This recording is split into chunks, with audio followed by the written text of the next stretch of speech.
Bonjour. Alors voici une vidéo d'introduction à ce que vous allez, visionner et je vais simplement, vous demander par rapport à ce que vous allez, écouter, entendre, visionner, de bien vouloir observer la chose, suivante. C'est que, comme je l'ai expliqué dans mes vidéos précédentes, je suis donc, missionnée et il est important, vraiment très important, surtout, par les temps actuels, que vous citiez vos sources. Il est important que vous disiez d'où viennent d'où provient telle ou telle information et pas que vous vous contentiez, de dire, «Oh, j'ai entendu dire que». Parce que après cela fait des rumeurs et vous n'avez plus l'origine, de l'explication. La personne, qui a transmis, une information n'est pas là, pour, au-delà, pas vraiment justifier, mais en répondre ou expliquer ou apporter, si besoin, des précisions supplémentaires et donc pour garder, la parole la plus fidèle possible, c'est important, que vous puissiez conduire les gens directement à la source de l'information et aussi parce qu'il faut éviter, à l'heure actuelle, d'avoir des personnes qui reprennent des informations comme si elles les avaient vécues ou comprises, mais qu'elles ne les ont ni vécues, ni comprises, ni intégrées. De sorte que quand elles le retransmettent avec leurs mots, dans des nuances qui sont différentes, eh bien nous avons des différences, qui font qu'après, ce ne sont plus des détails, mais ça devient, eh bien tout autre chose.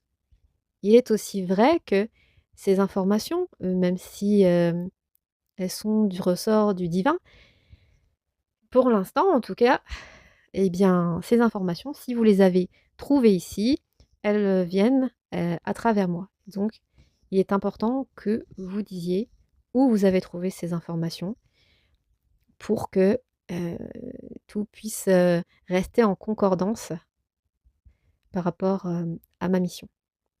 Voilà et je vous souhaite un bon visionnage et une bonne vidéo. Merci. Bonjour, bienvenue sur cette nouvelle vidéo qui s'intitule, «Le trône de pierre, partie 2».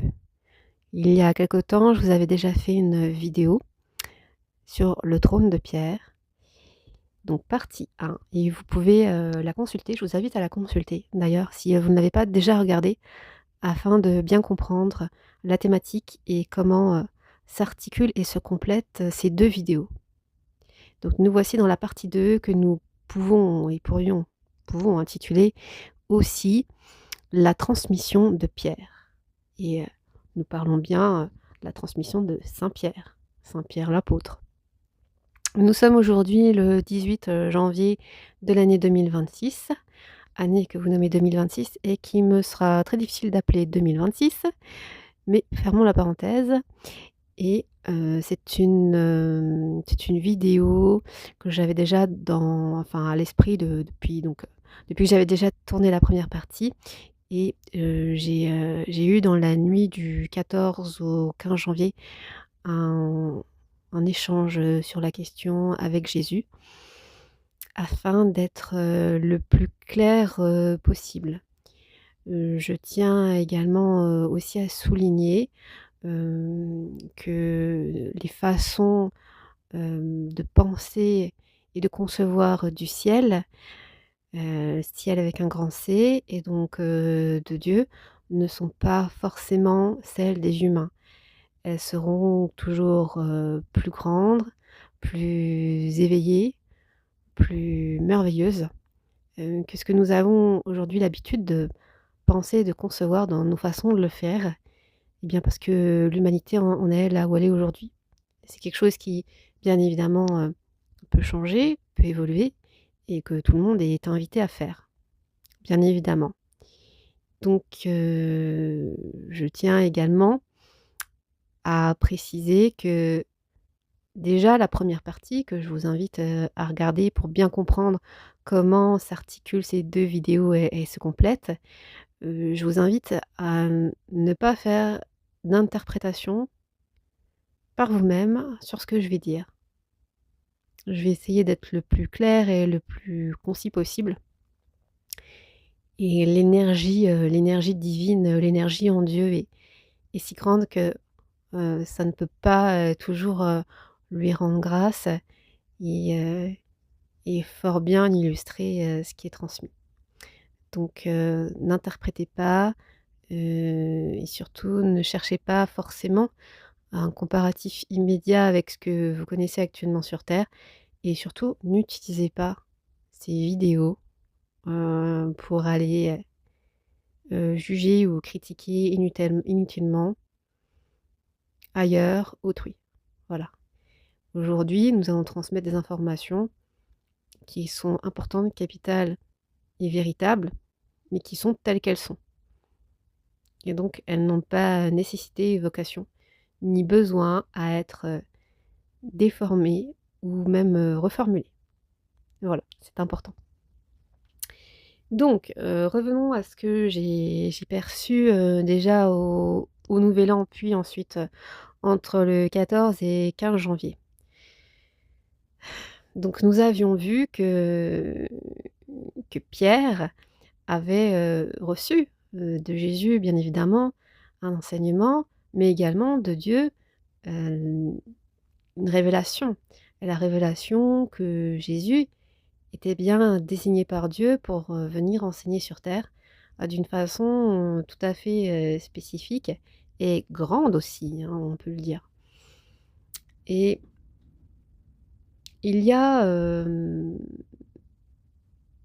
dans cette transmission, quelque chose, qui est extrêmement, direct. C'est-à-dire qu'à partir du moment où il a cette révélation, Saint Pierre, eh bien, Jésus le conforte, dans son statut et dans son rôle d'apôtre en devenir, qui est, tu reçois aussi, la parole divine, donc tu es bien heureux et donc tu vas pouvoir, transmettre, les choses du ciel, en tout cas des choses du ciel. Et ce que Pierre, est chargé à ce moment-là par sa présence terrestre, par son corps terrestre, c'est d'une transmission directe. Et cette transmission directe, n'a pas forcément, de paroles précises, n'a pas forcément, comment je vous dirais? Eh bien, disons le mot, de dogme précis. La première transmission dont est chargé l'apôtre Pierre, c'est de transmettre, l'existence de Dieu, l'existence du ciel et témoigner de la réalité de Dieu. Et en témoignant de la réalité de Dieu et de la volonté de Dieu qui a été et qui est d'avoir, mis Jésus sur terre pour enseigner, ce qu'il est venu enseigner et transmettre, c'est-à-dire la parole divine directe, et bien à ce moment-là, il accomplit son rôle déjà. Donc Pierre, à ce moment-là, se fait le gardien, enfin non, il se fait pas le gardien, il est, par vocation, par descente, par, presque essence, le gardien et le témoin, de Dieu et aussi, le cas échéant, de Jésus. Et cette transmission directe qui lui est faite est un ensemble d'énergie, qui va, désormais, l'accompagner et l'incorporer également. À partir du moment où il y a cette incorporation en pierre et la pierre finalement est quelque chose de très matériel, sur terre, hein. C'est ce qui tout commence par un rocher, quelque part, tout on est sur un rocher. Toute fondation, repose sur un rocher et donc la fondation, c'est la parole divine, comme, nous l'avions déjà vu dans la vidéo 1.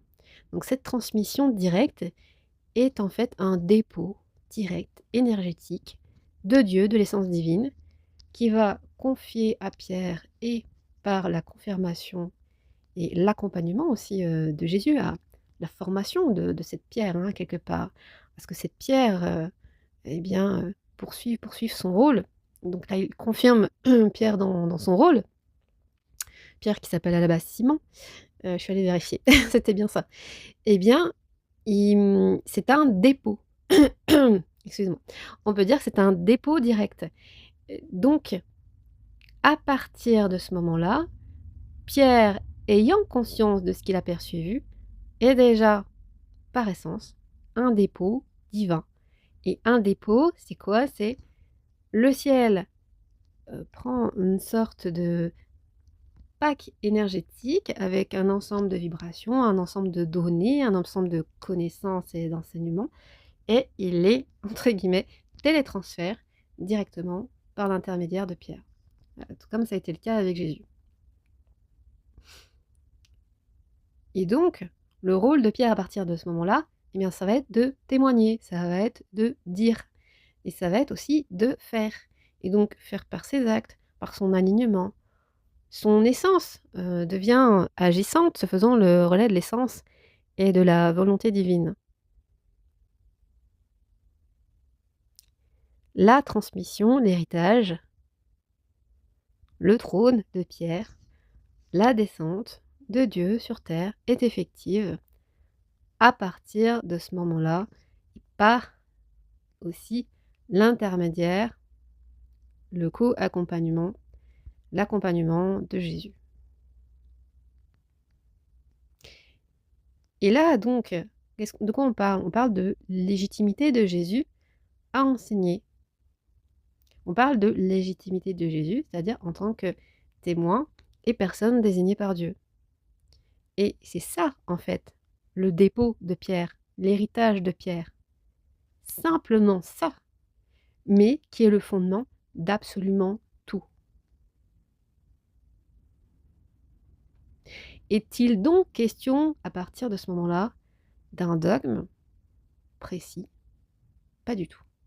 Il est question de l'ensemble des enseignements divins, c'est-à-dire la propagation, l'explication et l'incarnation des lois divines sur Terre, des lois harmoniques, et c'est-à-dire des fondements de l'univers.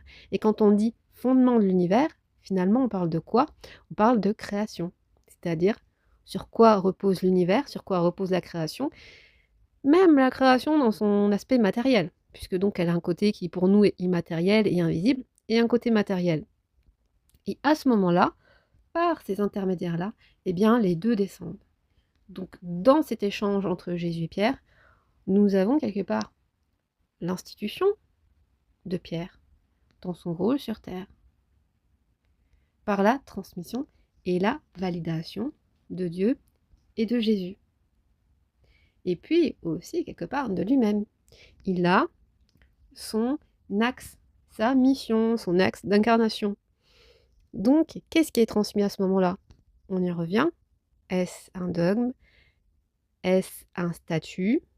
Est-ce que c'est un prêtre à partir de ce moment-là? Est-ce que Pierre est un prêtre? Est-ce qu'il est un évêque? Est-ce qu'il est un pape? Eh bien, rien de tout ça.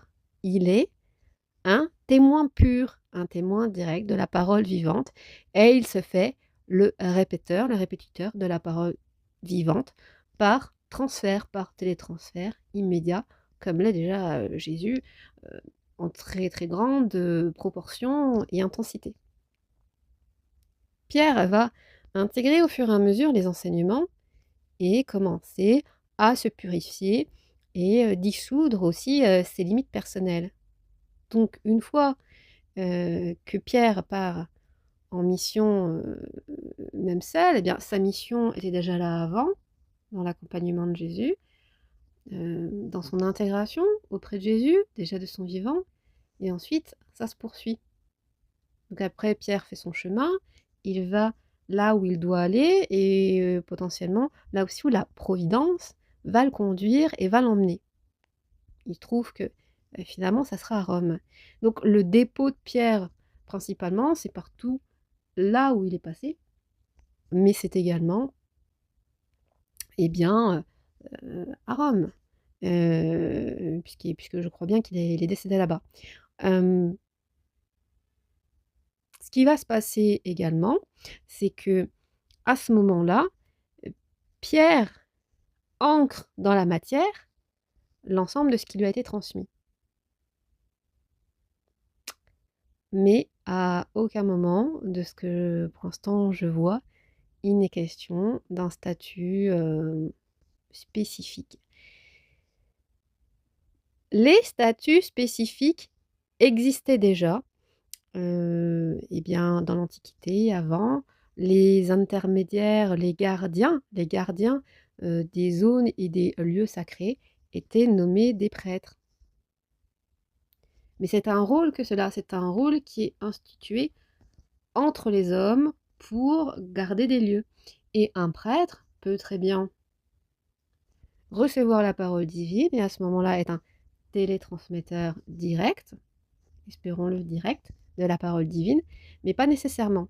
Ce sont avant tout des rôles structurels, organisationnels, institutionnels pris par les humains. C'est la société humaine qui a besoin en fait de s'organiser de la sorte. Et ce n'est pas Dieu qui a créé le prêtre, créé l'institution telle qu'elle, je mets des guillemets, créé l'évêque tel quel. C'est l'humain qui a eu besoin pour incorporer ça dans une société et faire perdurer ça, de créer des institutions comme cela. Mais à dire vrai, Dieu, lui, dans sa relation à nous, peut très bien s'en passer. Et nous aussi, d'une certaine façon, nous pourrions très bien nous en passer. Simplement, l'humain, dans sa façon de fonctionner déjà de façon millénaire, a eu besoin en fait de donner des rôles à tel ou tel individu et que des gens, pour que la parole soit préservée et perdure, qu'il y ait une trace de ça, et bien que ça s'ancre dans des lieux voilà, consacrés, dédiés à cela. Et finalement, on pourrait avoir un petit peu cette image d'archive, cette image de bibliothèque. Donc finalement, là aussi, il faut faire très attention, c'est que lorsqu'on ancre la parole dans la matière et qu'on la met en matière, qu'on la met dans un livre, qu'on la met dans un parchemin, qu'on la grave dans la pierre, il faut faire très attention à bien concevoir que c'est une trace de cette parole, mais qu'à ce moment-là, est-ce la parole vivante? C'est-à-dire que nous avons un ancrage matériel euh, incorporé tel que l'humain sait le faire dans la matière, mais cet humain ne peut être que copiste, il peut être archiviste, il peut être bibliothécaire. Mais est-il la transmission directe de cette parole vivante? Pas nécessairement. Et c'est là où eh bien, il peut y avoir quelques petits problèmes parce que la parole, à ce moment-là, même écrite, même retranscrite, ne va pas forcément être comprise et peut être l'objet de déformations à travers le temps. Et bien évidemment, le vocabulaire évolue dans le temps, les mots, même en conservant un même aspect, peuvent très bien changer de sens dans la pratique, et tout cela évolue assez rapidement. Vous voulez transmettre un texte d'une langue à l'autre, ça nécessite encore plus de précautions. Tout en sachant que c'est pas parce que vous avez recopié quelque chose que vous en avez compris le sens et que vous avez vécu le sens de ce que vous avez transmis.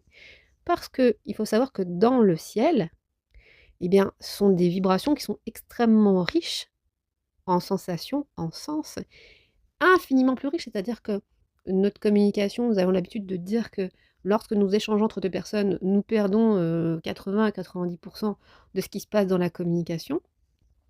Mais si on prend la communication de ce qui se passe au ciel, déjà entre les êtres au niveau céleste, et ce qui descend vers nous, on en perd encore une plus grande partie. La richesse est vibratoire, du langage vibratoire, est presque, on va dire, inégalable, parce que enrichi de sensations et enrichi de fréquences extrêmement subtiles, extrêmement raffinées aussi, qu'ici nous avons du mal à le transmettre justement. Donc toutes ces notions de construction de l'univers sont extrêmement riches, extrêmement nourries du vivant, de Dieu et de la création. Donc le dépôt de pierre est aussi un dépôt parmi d'autres, puisque Jésus en fait avait, plusieurs personnes, qui le suivaient, avait plusieurs personnes qui apprenaient avec lui, avait plusieurs personnes qui vivaient, la manifestation divine et la manifestation de Dieu. Et tous les apôtres, les différents apôtres et encore les principaux que nous connaissons, sont autant de canaux par lesquels, Dieu est passé. Donc si nous revenons à Pierre et finalement à sa transmission, la transmission de Pierre est avant tout l'ancrage symbolique de ce qu'il est à ce moment-là et de ce qu'il a pu être après. Mais n'a été, même s'il a été quelque part prédominant et qu'il était amené à l'être, n'a été le seul. Et ni n'a été, parce qu'il y a une notion d'égalité à ce moment-là qui est extrêmement importante, n'a été hiérarchiquement, dominant ou prédominant par rapport aux autres. Là, il faut savoir que, au ciel, le statut d'une personne, dépend de ce qu'elle va être, enfin, de la vibration d'essence et des quelque part des efforts aussi, qu'elle a fournis dans son observance, de la divinité, dans l'observance de Dieu. Et donc on appelle ça, les mérites. Et il faut savoir que même dans le mérite, il n'y a pas, de notion de hiérarchie par domination, et que ce que vous appelez vous l'autorité, n'a rien à voir, au ciel. Les relations interpersonnelles, les interrelations n'ont rien à voir au ciel entre un être et un autre, comparé à ici. Donc à partir de cela, il faut faire très attention ensuite à comment on va lire cet échange et ce qu'on va comprendre de cet échange. Là, je suis en train un petit peu de consulter, ce qui m'a été transmis, autour de ça. Donc, si vous voulez, Pierre est parfaitement légitime en tant que tel, est parfaitement légitime en tant qu'apôtre, est parfaitement légitime en tant que personne désignée directement par Dieu. Mais après, Pierre n'a pas fait la désignation, de personnes qui se disent successeurs. Qu'est-ce que ça veut dire en fait successeur? Successeur de quoi? Il ne peut pas avoir, même s'il a déposé un héritage direct, c'est un héritage direct de Dieu. Donc il n'a pas en tant que tel de successeur. C'est-à-dire qu'en fait, Pierre est juste, celui qui transporte, qui porte et véhicule. Et qu'au-delà de ça, il est totalement ou il va normalement vers une transparence vis-à-vis de la divinité, tout comme Jésus. Donc, il n'y a pas, par exemple, à dire que Pierre prévalait, sur les autres apôtres. C'est parfaitement faux, parfaitement faux. Tous les apôtres, avaient, leur point de travail, il y avait des thématiques qui pour eux à travailler étaient, peut-être plus difficiles dans l'intégration et l'application de ces enseignements. Et Pierre n'a pas absolument, dans son caractère ni dans sa vocation, prévalu sur tous les autres. Absolument pas. Il y avait entre tous, une notion d'égalité et il y avait même entre Jésus et ses apôtres une parfaite notion d'égalité, d'inter-égalité et de respect.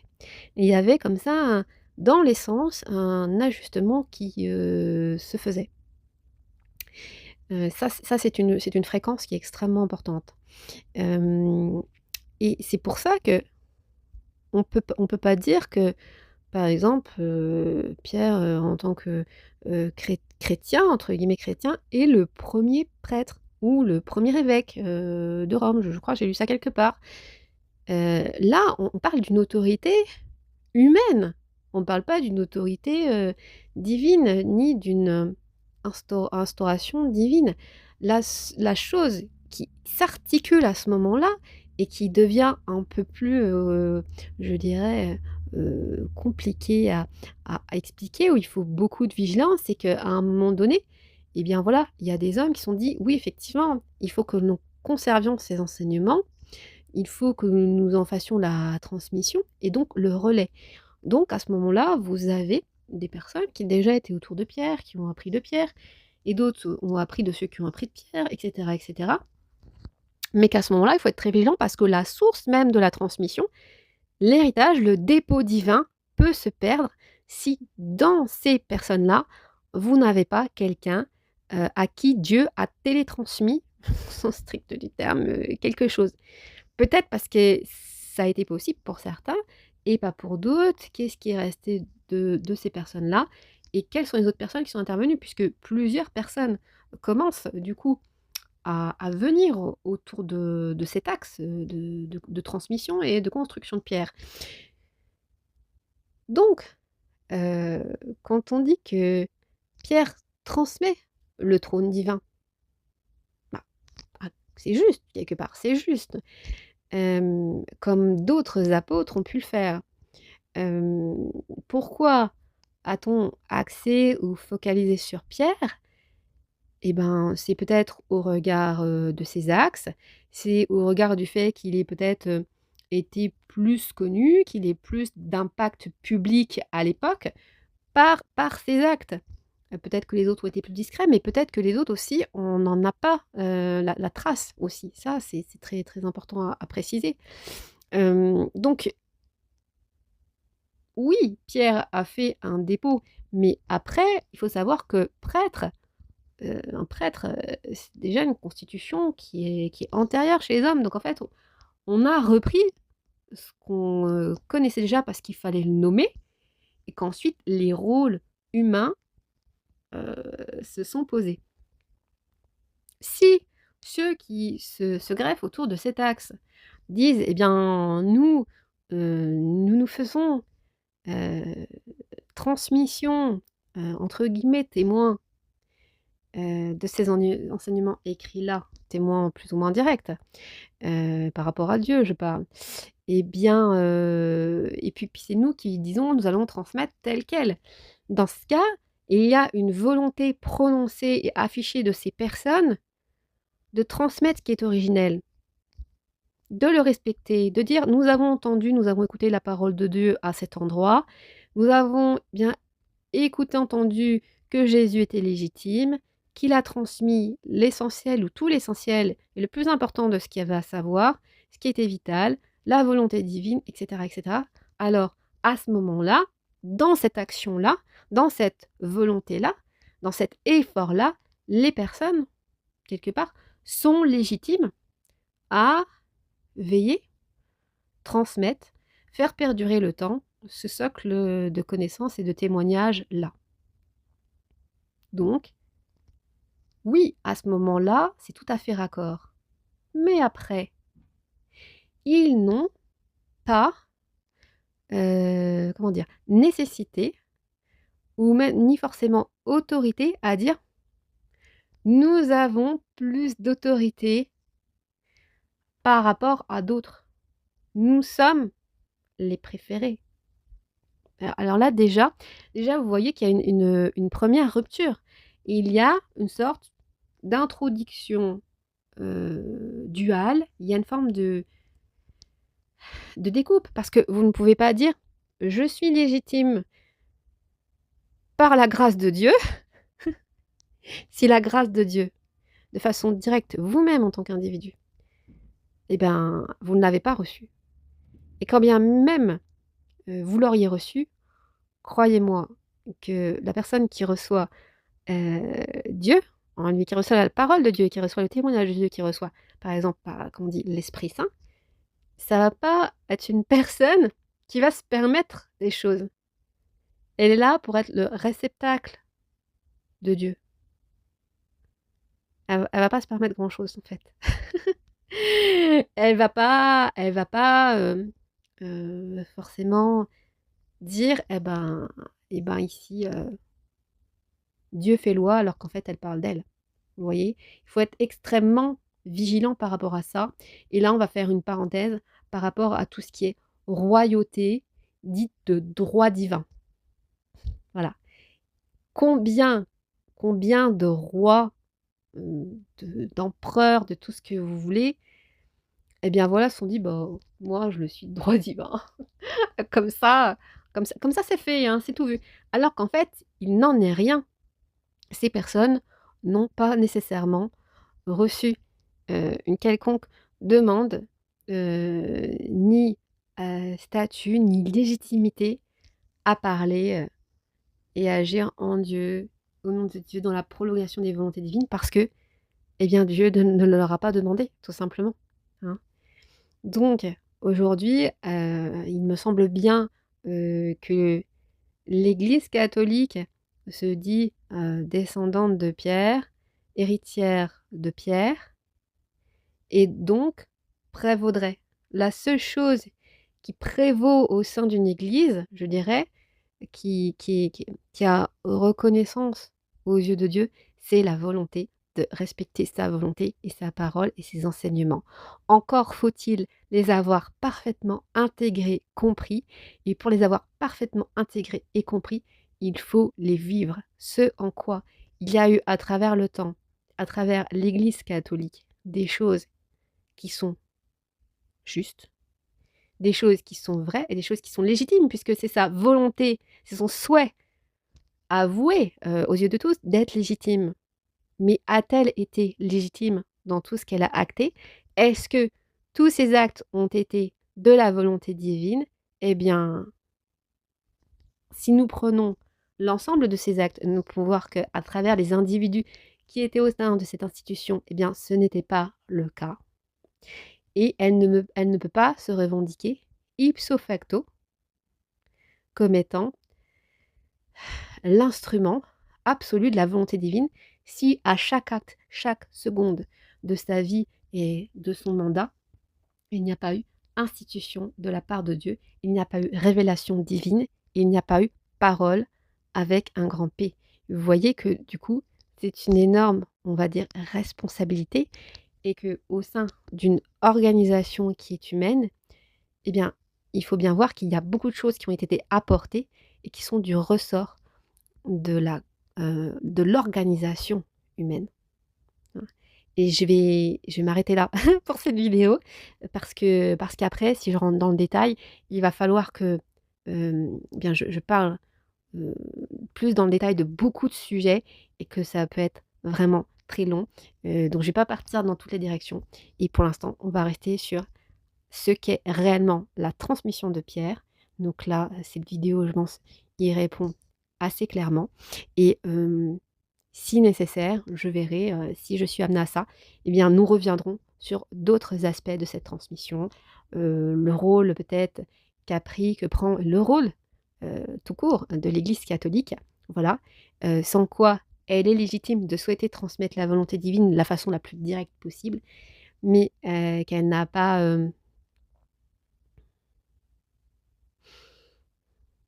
absolue autorité sur tout, dans le sens où en fait l'autorité sur tout, seul Dieu l'a, de façon absolue et directe. Seul le créateur a absolue, eh bien, autorité dans un sens où nous-mêmes, nous ne le comprenons pas forcément correctement, autorité sur tout. Voilà. Et ben, je vous remercie et puis, je vous dis à bientôt.